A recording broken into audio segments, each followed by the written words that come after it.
আজ থেকে প্রায় 6-7 বছর আগে আমি যখন মানে আমার ফ্যামিলি থেকে আমাকে একটা ছোট একটা বল কিনে দিয়েছিল, 2 নাম্বার বল আর কি।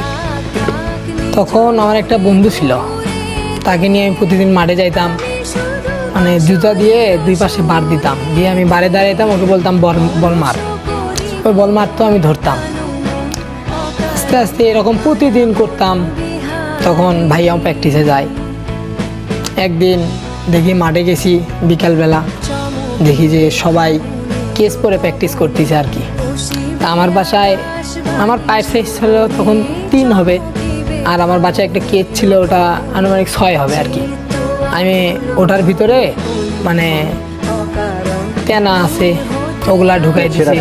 হ্যাঁ, সেরা কাপড় আছে, এগুলো ঢুকাই দিয়েছি, দিয়ে পরছি, পরে মাঠে গেছি।